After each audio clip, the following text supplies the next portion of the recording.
샬롬, 예수 그리스도의 평강이 여러분 모두에게 함께 하시기를 간절히 바랍니다. 함께 찬송하시겠습니다.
오늘 함께 나누실 하나님의 말씀은 창세기 16장 13절, 14절입니다. 창세기 16장 13절, 14절입니다. 함께 읽으시겠습니다. 하갈이 자신에게 이르신 여호와의 이름을 나를 살피시는 하나님이라 하였으니 이는 내가 어떻게 여기서 나를 살피시는 하나님을 배웠는고 함이라. 이러므로 그 샘을 부엘라 헤로이라 불렀으며 그것은 가데스와 베레 사이에 있더라. 아멘. 예나 지금이나 사람들의 삶을 가만히 들여다보면 온전하고 완전한 삶을 사는 사람보다는 실수투성이에 또 불완전한 삶을 살고 있는 사람들이 대다수임을 발견합니다. 특별히 성경은 말 그대로 거룩한 책인데 거룩한 책임에도 불구하고 이렇게 흠 많고 탈 많은 사람들의 이야기로 가득 차 있습니다. 오늘 읽으신 본문의 주인공도 예외는 아닙니다. 누구의 이야기입니까? 바로 믿음의 조상인 아브라함의 아내인 사라의 몸종인 하갈의 이야기입니다. 그럼 오늘 이야기는 어떤 배경을 가지고 있습니까? 오늘 본문 읽으시지 않았지만 앞절에 보면 나와 있습니다. 아브라함이 하나님에게 축복, 그 중에서도 자녀의 축복을 약속받고 10년이라는 시간이 흘렀습니다. 아브라함과 사라가 나이가 있었던 차라, 그것도 육신적으로 사라는 자녀를 가질 수 없는 불가능한 나이였기에 흘러가는 시간을 가만히 보고 있을 수가 없었습니다. 그래서 사라는 인간적인 방법을 생각해냅니다. 바로 자신의 여종인 하갈을 자신의 남편에게 주어서 그를 통해 자녀를 얻을 계획을 하였습니다. 결국 그 일은 성공하게 됩니다. 바로 하갈이 이스마엘을 갖게 되었습니다. 하지만 자신이 임신한 사실을 안 하갈은 아이를 갖지 못하는 자신의 여주인인 사라를 멸시하기 시작했습니다.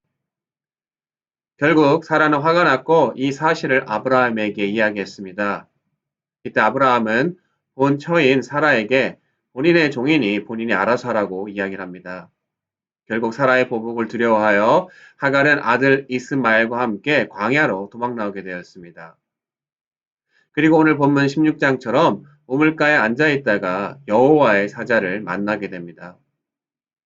당시 하갈이 여종의 몸으로 어린 이스마엘을 데리고 아브라함의 무리로부터 나온 것은 굉장히 위험천만한 일이었습니다.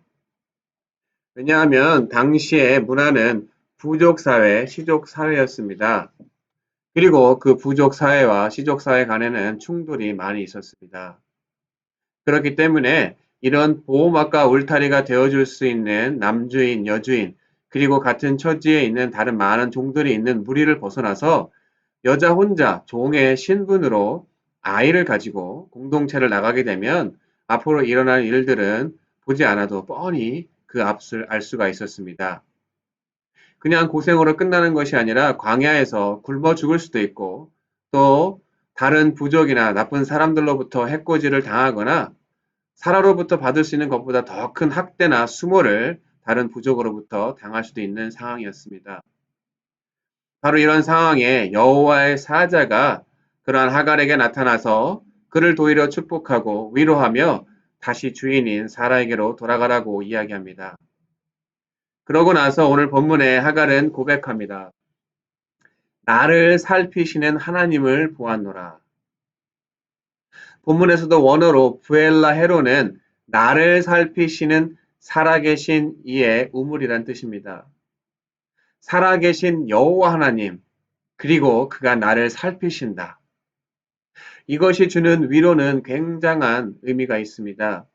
왜냐하면 여러분도 잘 아시다시피 하갈의 이야기를 들었으면 그녀가 동정받거나 위로받을 만한 자격이 없기 때문입니다.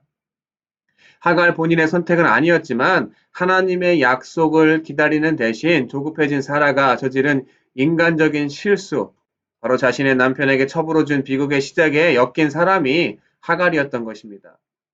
더군다나 자신의 위치, 종인 것을 망각하고 상황 파악을 하지 못한 채 아이를 가졌다고 경거망동하고 그 주인을 멸시하며 주인의 눈밖에 날 짓을 한 것은 하갈의 선택이었던 것입니다.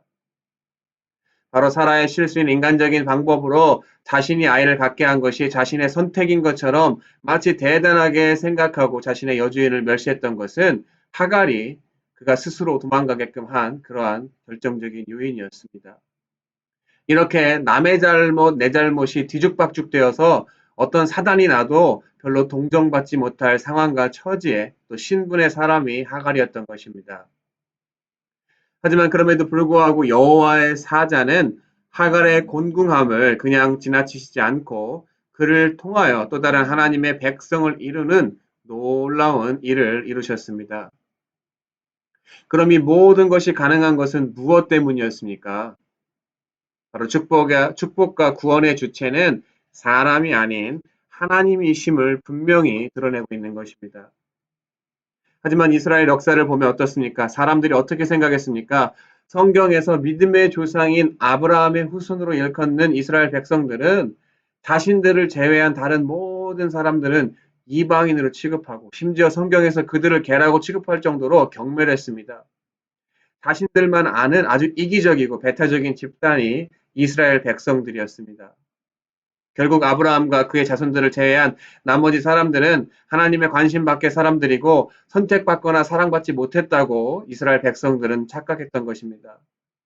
착각에서 모자라서 바로 잘못된 선민 사상으로 다른 민족이나 사람들을 무시하고 배타하고 정작 자신들은 자만함에 빠져서 교만함에 빠져서 착각에 빠져서 하나님께 범죄하고 그로 인해 결국 하나님에게 심판받아 이후에 멸망받게 된 것이 이스라엘 백성들이었습니다. 결국 축복과 구원의 주체는 하나님이심을 망각하고 그 대상인 같은 처지인 피조물들끼리 옳고 그르고 판단하는 것은 큰 잘못이었던 것입니다. 신명기 7장 7절에 이렇게 이야기하고 있습니다. 여호와께서 너희를 기뻐하시고 너희를 택하심은 너희가 다른 민족보다 수요가 많기 때문이 아니니라. 너희는 오히려 모든 민족 중에 가장 적으니라. 여호와께서 다만 너희를 사랑하심으로 말미암아.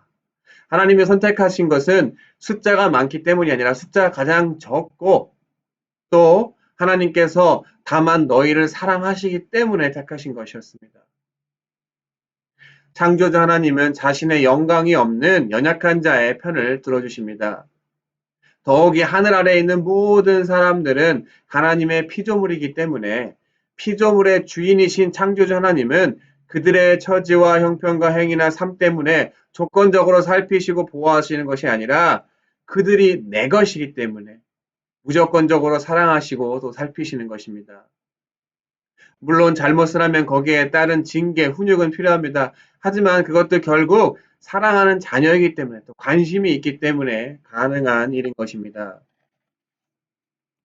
결국 사라의 실수와 하갈의 잘못이 빚어낸 비극조차도 하나님께서는 결코 그냥 지나치시거나 무시하신 것이 아니라 오늘 본문의 하갈의 고백처럼 살피시고 또 축복해 주시는 것이 바로 우리 창조주 하나님이신 것입니다. 사랑하는 성도 여러분, 우리가 때로는 실수하고 또 넘어지고 실패해도 소망을 가질 수 있는 것은 내가 중심이 아니라 바로 나를 살피시는 살아계신 하나님이 중심이고 하나님이 계시기 때문입니다. 이미 지나간 일들을 후회하거나 이미 지나간 일을 통해서 곱씹고 후회하고 또 아파하는 것이 아니라 나의 잘못을 인정하고 내가 연약하지만 나의 있는 모습 그대로를 하나님의 앞에 내려놓고 주님의 자비와 긍휼을 바랄 때 우리가 먼저 가란 것이 아니라 우리에게 먼저 다가오셔서 축복의 말로 위로하시며 우리를 세밀하게 살피시는 살아계신 하나님을 경험할 수가 있는 것입니다.